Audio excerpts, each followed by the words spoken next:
So it's 2014 everyone. It's that time of the year where a lot of us reflect on the year that has passed, year 2013, and what better time to reflect back and make another video, which I seem to be making a habit of. This year would be my top 30 video games of 2013. 30 sounds like a lot, doesn't it? To know more about why there's so many, read the description below. The rules of this list are the same as the others. It has to be games I played and finished in 2013, and not games that came out that year. Also, the one per franchise rule does not apply, and thank God for that, as you may find a franchise on this list multiple times. And last but not least, I have also included DLC in this list because some were just that good I couldn't pass them up. So let's get this list started. Let's begin. And I'm here to ask you one question, and one question only. Explosions! Before I get into this first entry, I want to explain something. I don't believe in hype of video games, especially when someone will go into a forum and just constantly talk about a new release trying to hype others about it. Because if I hype something, then I tend to have extremely high expectations. That's why I never will buy into hype, and I also don't go off reviews and constantly look up a game's story. Got to love the element of surprise. And this is why I was quite disappointed with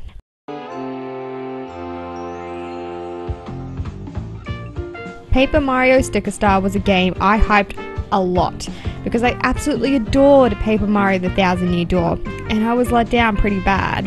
Now I know I said in my intro I was going to put games I enjoyed only in this countdown. Well, I didn't want to just leave it at 29 games for the countdown, but also it wasn't overly terrible.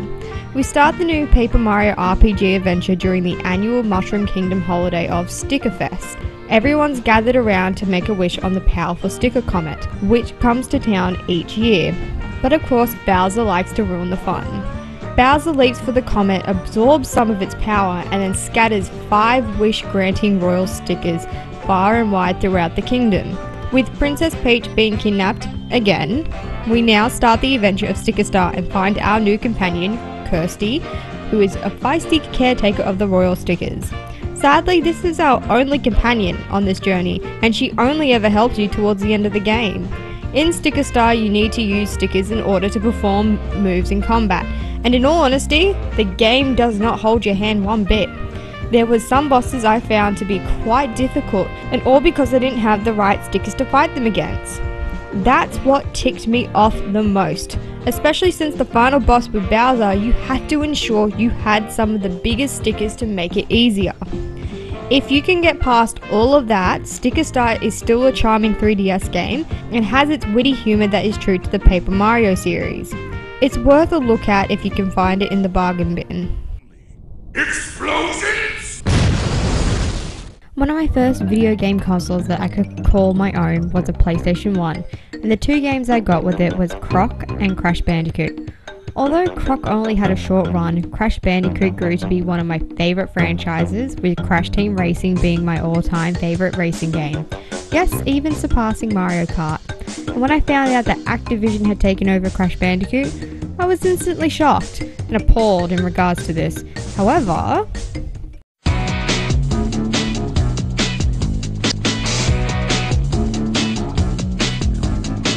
I should never judge a book by its cover. Crash Mind Over Mutant isn't a flawless game, but it's not a bad one either. In Crash Mind Over Mutant, our main function is to gain control over various mutants to go through various obstacles with their unique powers. This is not the first game we use mutants in a Crash Bandicoot game. Crash of the Titans, which came out in late 2007, which I have finished, but of course went in expecting a proper Crash game, made me feel a little let down. Kind of felt like jumping into Banjo-Kazooie nuts and bolts thinking it was Banjo 3. But with less expectations, you can find a much more enjoyable experience with good humour, colourful environments, and still all your familiar faces we grew up with. Explosions! I went on an Atelier frenzy in 2013 with playing quite a few games of the series, and here we have Italiani, which is actually a little different than the other Atelier series I played. It's not primarily a role-playing game as it mixes in a city building simulation with role-playing elements. Our protagonist is Annie Ellenberg, a young girl who is extremely lazy. Because of her laziness, her grandfather sends her off to an island to be part of the 3-year-long alchemy competition to learn some work ethics. You still have your traditional hub world where you can buy your items, gain alchemy books, talk to the other characters and synthesize items. But the main point of the game is with time quests, where when completed you are rewarded a large sum of money to build attractions for the island. You then have to get the attraction's fame high enough to upgrade it, for more income and more quests. The game sticks with its quirky humour with some great characters and a 3-year in-game time limit, but what lacked for me was a sense of adventure, but the simulation city building was one of my favourites.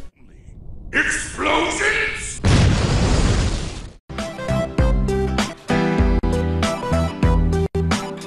What drew me to this game was how colourful it was, and the fact that it seemed like an interesting platformer.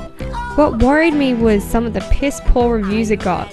Well, I'll always stick by this: you should never go off reviews, and always go off your impressions instead.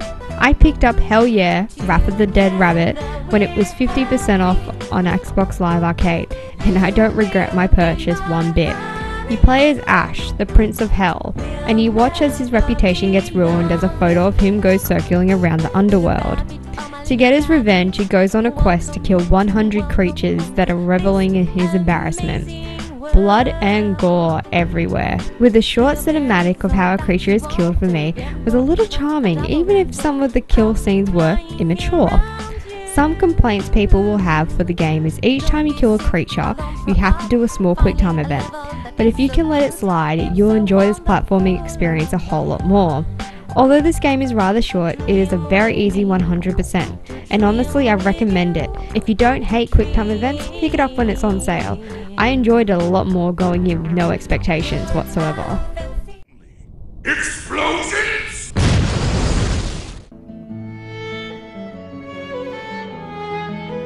I find it very hard to explain what makes Braid so special, a puzzle game that has such depth to its story. You as the player are thrown into the story straight away.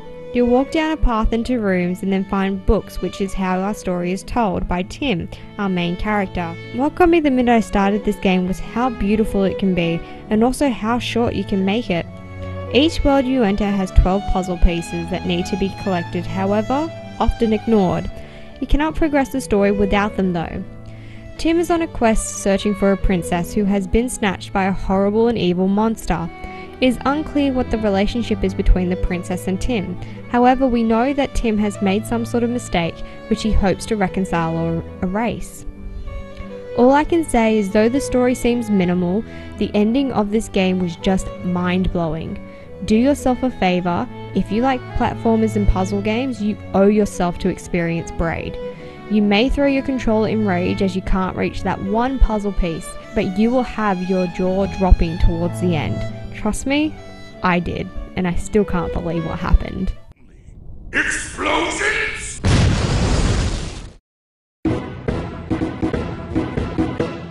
What do you get when you get an evil villain to blast Kirby and then all of a sudden we have 10 mini Kirbys running around? Bam! Kirby Mass Attack. This touch-only game has all the cute and charm like all the other Kirby games, but surprisingly for me became quite addictive. You'll find yourself tapping and sliding in this charming, colourful adventure for hours. Better yet, there are so many collectibles to go along with and mini achievements which unlock mini-games. Though Kirby's signature copying ability is absent to this game, there's still a variety in the gameplay and puzzles. You have to sometimes split your Kirbys up to take branching paths, use them to weigh down platforms and put them through obstacles. Each encounter is different from the last, which makes the game refreshing. Overall, Mass Attack, although short, is great fun. You can find it in the bargain bins nowadays and it's definitely worth a pickup. Explosions!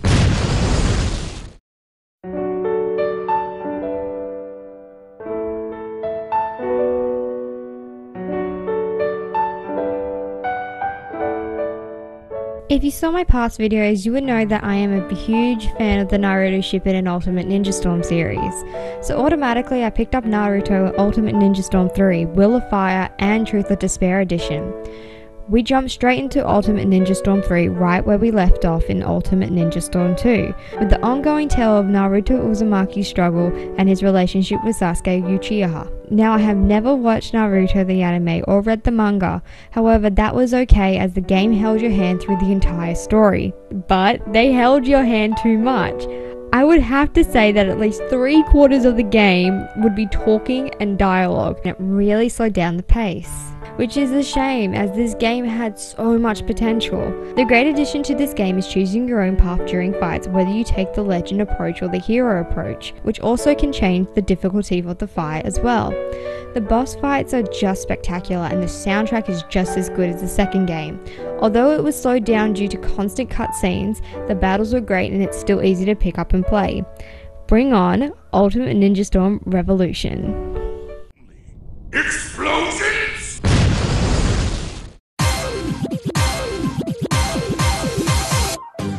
Again, reminiscing with the past, you would have seen that I played a small gem called Rhythm Heaven on the Nintendo DS.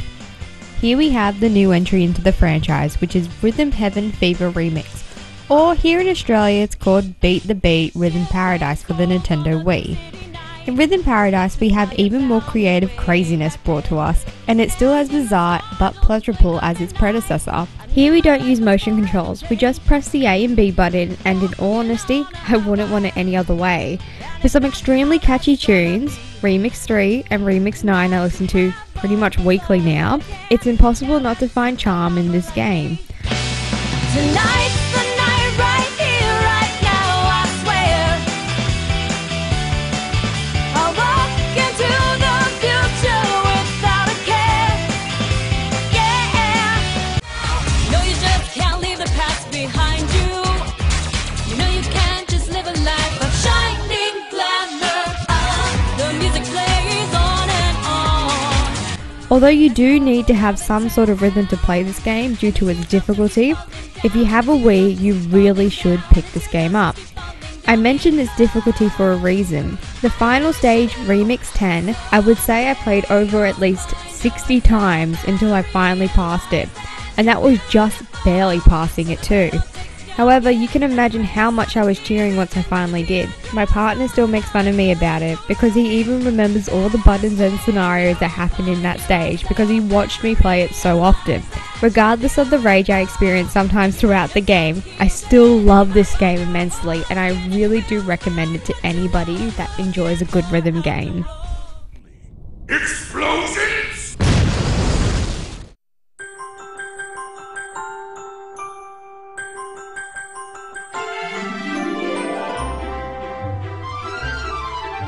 The first thought some think when they see this game is just how gorgeous it is.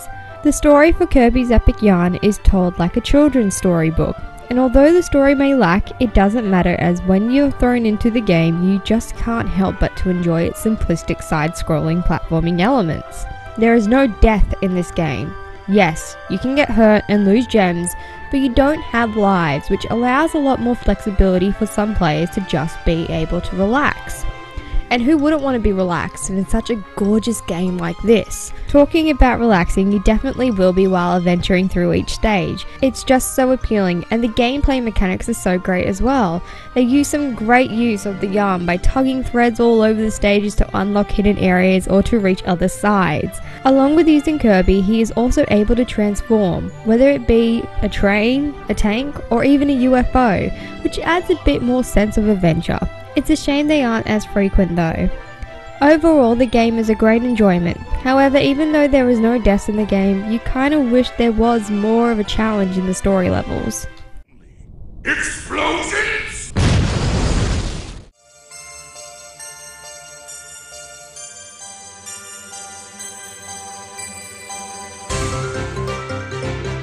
After Paper Mario Sticker Star, I was very worried what the Mario RPG franchise had in store, so I decided not to hype Mario and Luigi Dream Team. But who was I kidding? Superstar Saga still holds up as my second all-time favourite Mario game, first of course being Paper Mario The Thousand Year Door. And guess what, Nintendo? You didn't actually disappoint this time. Dream Team is a nice treat for the Mario RPG fans, but especially fans of Luigi, as this is where he truly shines. Mario and Luigi are on a mission to rescue Princess Peach, and to do so, they have to enter the dream world through magical pillows, where we come across Dreamy Luigi. In the real world, we have the traditional battle system for the Mario and Luigi series, but in the dream world, we only use Mario, and Dreamy Luigi gives the extra oomph of power by stomping on the enemies multiple times or gaining a line of hammer Luigi's to take them out. One thing that put a smile on my face was seeing some of the older characters from the past Mario and Luigi games in Dream Team. Yeah, Bawble's not there, but there are some other characters that kinda just make you want to smile. I suggest playing at least Superstar Saga and Bowser's Inside Story before stepping into this one. When it comes down to it, Mario and Luigi sure does have some great moments, but it was very much bogged down with a lot of chatter and meaningless tutorials. Towards the end of the game, I was still having tutorials and I was sitting there thinking, why? I don't need my hand held all the time in an RPG. Give me a tutorial in the beginning and maybe when something new comes along, but that's it. Overall, Mario and Luigi Dream Team is a great game, just with too much talking. Explosions!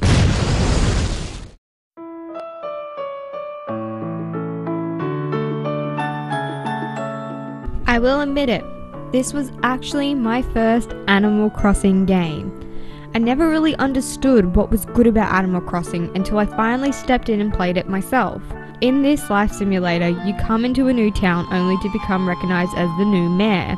You go around town ensuring all your residents are happy, catching bugs, fishing, and shopping. Doesn't sound like this game can be addictive. Well, you are wrong. I got hooked on this game for the first few months it was out.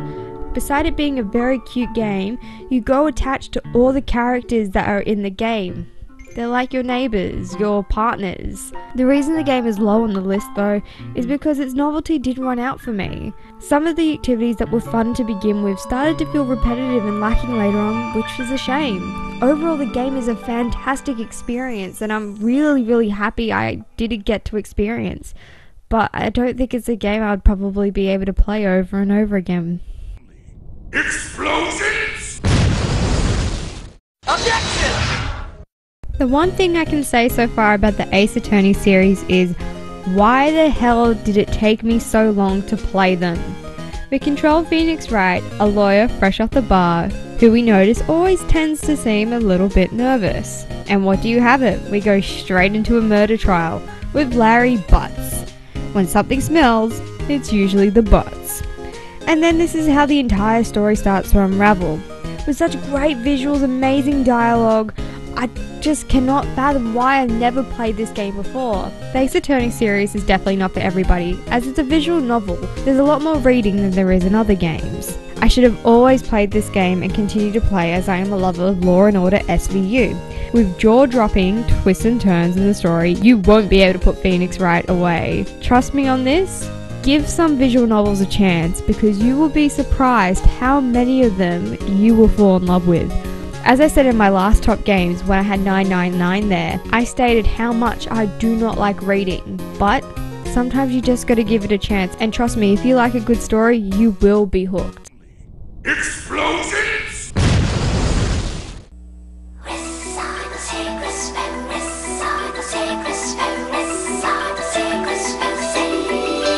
The first game of the Ireland series brings us Atelier Rorona, the alchemist of Ireland. We start as Rorona, a young alchemy apprentice working in the small kingdom of Ireland. Her master, Astrid, is very much disliked in Ireland, which then brings the king to make the decision to close down the workshop. However, unless there's improvements in its reputation, which is gained by crafting for the kingdom, then the workshop can stay. The addictive nature of this game is found through its alchemy system, which consists of adventuring out to gather materials and then coming back to synthesize at your workshop. The alchemy system is very simple as well. It pretty much teaches you everything from the beginning and then you can just pick up and go as you play. Along your adventure you meet some odd characters, all with their own story. The game is broken up into 12 segments, which is for the crafting assignments, each spanning around 90 days. All Atelier games consist of different endings, which add to replay value.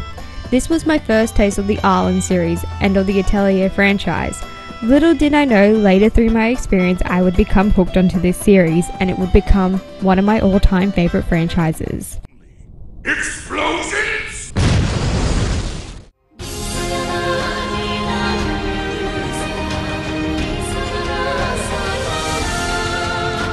The spiritual successor to the late 90s PlayStation 1 game, Tail Concerto, now brings us Solo to Robo Red the Hunter. Our hero protagonist is Red Salvarian, I'm pretty sure that's how you pronounce it, an adventurous bounty hunter with a bit of an attitude. The overall game finds yourself going through not only the main game but also divulging into the side missions. This part can turn a lot of people off the game, being forced to do side missions in order to progress in the game. But I for one always end up doing side missions anyway, so this doesn't feel like a chore. Whether you're going on about the quests, or just having a good journey through the towns, you spend the majority of your time piloting a small mech called Dark, or D-A-H-A-K. With very simple controls and not an overall challenge, Solo to Robo is a nice adventure that I recommend for anyone who enjoys side missions and a nice, easy-paced game. I didn't play Tails Concerto, but I did recently pick it up because I was just so hooked onto Solo to Robo when I first played it, I wanted to see what the first one was all about. Explosions! So, Phoenix Wright was not my first Ace Attorney game, believe it. In fact, this wonderful spin-off was Ace Attorney Miles Edgeworth Investigations. Although I really should have played Phoenix Wright first, as there was many reoccurring characters that appear in the game. I guess I really just didn't understand when people were talking about Old Bag. I couldn't get enough of how well this game was and different it sort of felt. I didn't get so confused with the recurring characters though, I just treated them like it was the first time I met them. Miles seemed to know them and I was just only becoming familiar with them. Even if you haven't played the other Ace Attorney games, you will still follow on nicely. In Miles Edgeworth, we end up playing detective and it's very enjoyable with new features such as third person view, a linking system where you can link up evidence, and now we are no longer in the courtroom. Yes! We are centered around an entirely new story which finds Miles getting caught up in an investigation for an international smuggling ring, which then turns into a search for the mysterious thief called the Yatagarasu? Maybe? I think that's how it's pronounced. With twists and turns, recurring characters and even new characters, this game was beyond my expectations and blew my mind. Just wish the final chapter didn't feel like it took forever. But then again, trying to get justice is a long process.